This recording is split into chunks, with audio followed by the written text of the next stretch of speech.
Shalom, salam sejahtera bagi kita sekalian. Renungan harian hari ini Senin 17 Mei 2021 diambil dari Filipi pasal yang pertama ayat yang ketiga sampai ayat yang ke-11. Sebelum kita membaca dan merenungkannya, mari kita bersatu di dalam doa. Ya Tuhan, biarlah kebenaran firman-Mu boleh diberitakan pada kesempatan ini, sehingga kami yang bertelinga boleh mendengar dan yang memiliki hati boleh merenungkan. Kami boleh mempraktekkan firman-Mu ini dalam hidup kami tiap-tiap hari. Berbicaralah ya Tuhan, karena kami telah siap untuk mendengar. Di dalam nama Yesus kami berdoa. Amin. Filipi pasal yang pertama, ayat yang ketiga sampai ayat yang ke-11, dengan perikop ucapan syukur dan doa. Aku mengucap syukur kepada Allahku setiap kali aku mengingat kamu.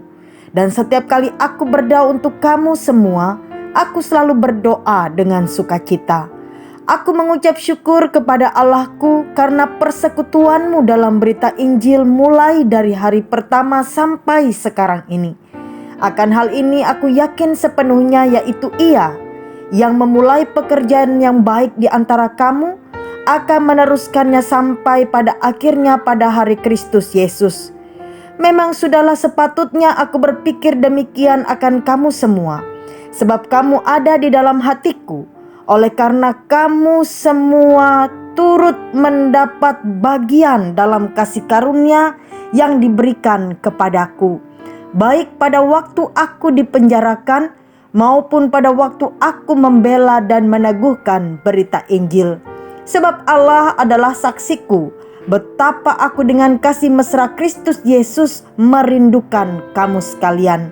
Dan inilah doaku, semoga kasih-Mu makin melimpah dalam pengetahuan yang benar dan dalam segala macam pengertian, sehingga kamu dapat memilih apa yang baik, supaya kamu suci dan tak bercacat menjelang hari Kristus, penuh dengan buah kebenaran yang dikerjakan oleh Yesus Kristus untuk memuliakan dan memuji Allah. Amin.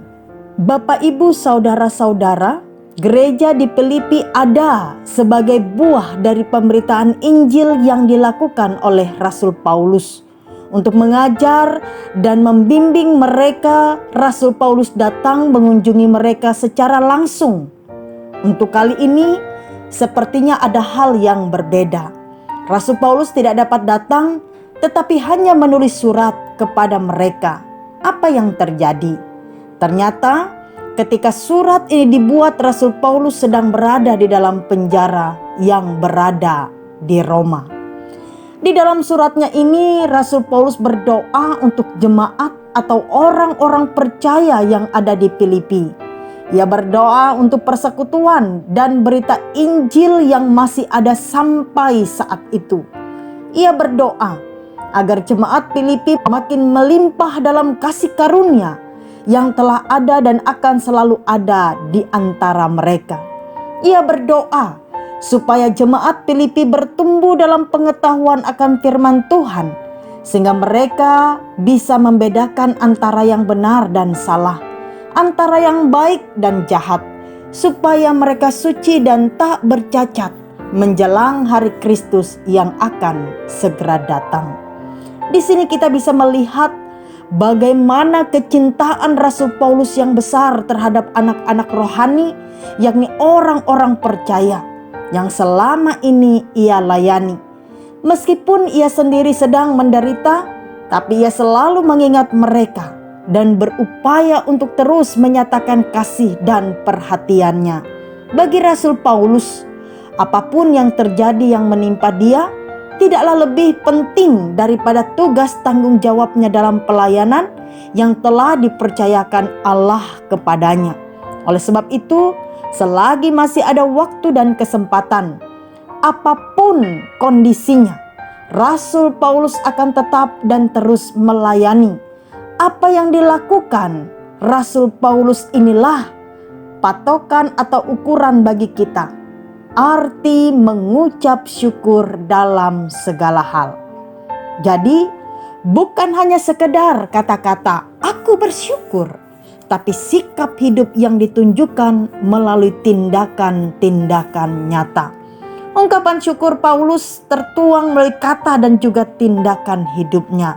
Penjara menahan dirinya, tapi tidak mampu menahan semangatnya.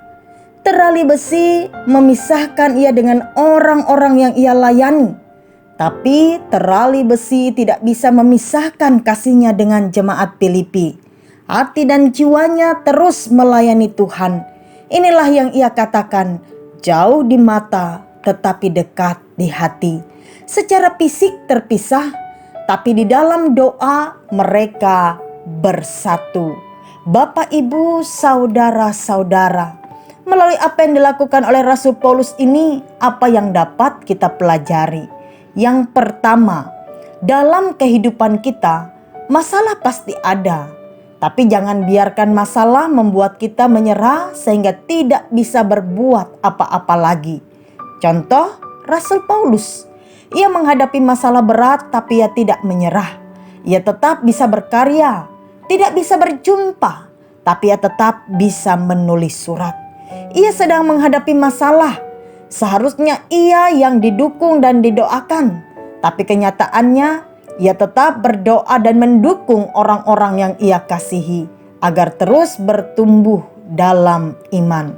Yang kedua, sebagai sesama orang percaya, mari kita saling mendoakan agar melalui doa kita, orang-orang yang kita doakan boleh dikuatkan dan didorong dalam pertumbuhan iman. Karena doa mengikat orang percaya di dalam satu kasih, yakni kasih Tuhan. Yang ketiga, bersyukur berarti suatu perbuatan yang bertujuan untuk berterima kasih atas segala apa yang Tuhan lakukan dalam kehidupan, baik itu dalam keadaan suka ataupun duka. Melalui Rasul Paulus kita belajar bagaimana tetap mengucap syukur apapun kondisi kita. Meskipun ia mengalami pergumulan berat, ia tidak berfokus pada pergumulan yang ia alami, tapi hati dan pikirannya tetap tertuju pada pekerjaan Tuhan yang baik dalam hidup jemaat Filipi yang pernah dan sedang ia layani. Inilah cara terbaik untuk bersyukur kepada Tuhan. Kiranya melalui ketiga hal yang saya ungkapkan tadi, kita diberi kekuatan dan motivasi untuk selalu bersyukur dan berdoa dalam hidup kita. Tuhan Yesus memberkati. Amin.